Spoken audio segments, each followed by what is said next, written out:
doing now, pretty much made an executive decision, and I am going to be using the old track. It's just way easier. There's nothing, this is the inside of the track. You can see here there's nothing here to impede the bogies as they're rolling. So I'm going to use it. Not going 100 miles an hour, so it's in pretty good shape. I'm just going to sew it together. But anyway, so what I have here is I'm trying to lay out the cleats that I'm going to install. So the cleat is going to look something like this, piece of U-channel. This is obviously on the inside of the track, so you can't relate right now. This will be on the outside of the track.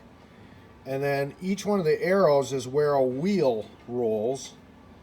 And then each one of the hash marks is where a stud will be. Okay?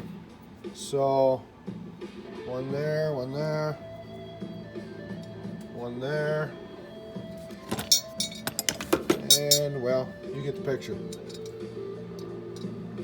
So, what I'm going to do is I'm going to use the studs. I can't actually even build this because I don't think this is, I wonder if this is 1 inch wide stuff.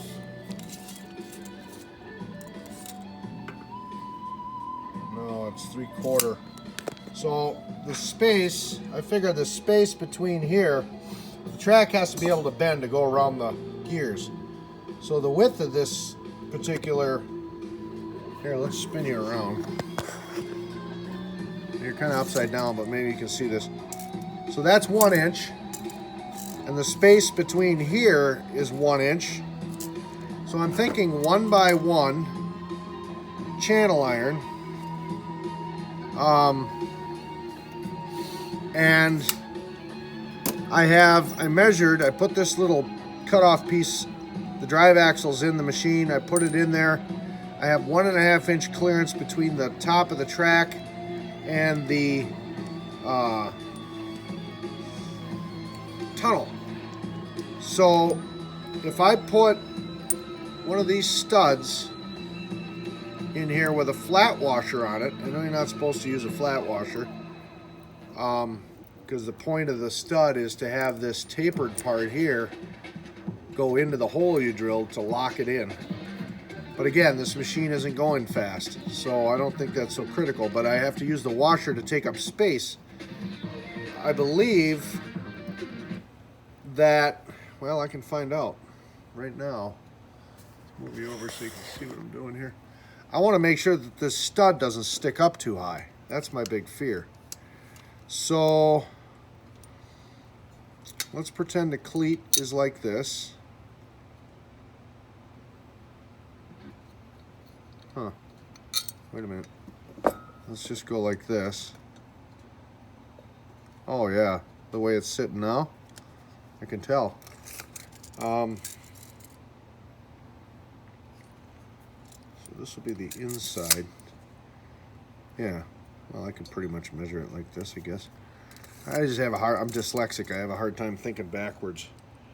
I have 1.5 inches that I need. And right now, with this setup here, even without the washer, let me try it without the washer once. Even without the washer, it's almost perfect. The stud comes up to 1.5 inches. That's a little too close for comfort. So I need the washer. But that changes the dimension of the angle iron I was going to use, because I was going to use 1.5 inch angle iron.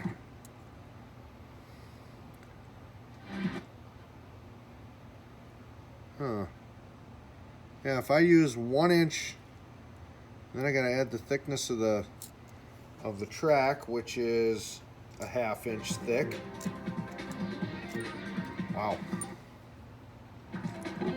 So the track is 1/2 inch.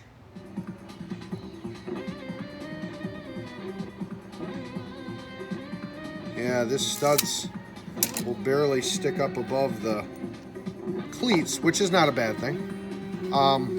So I might be able to use the stud without the washer. Let me eyeball that once. The reason I want to use a 1-inch U-channel is because I want as much dig as I can get. Yeah, if I use a 1-inch, the cleats won't even, the studs won't even stick out. So I'm gonna have to go with like 3/4 or half. And this right here is a 1/2 inch. I guess that'd be fine. Yeah. Better than nothing. Better than this conveyor belt smooth track. There's not much there. So these will lay in between here like this and give me more bite in the snow. So that's what I'm fighting with now.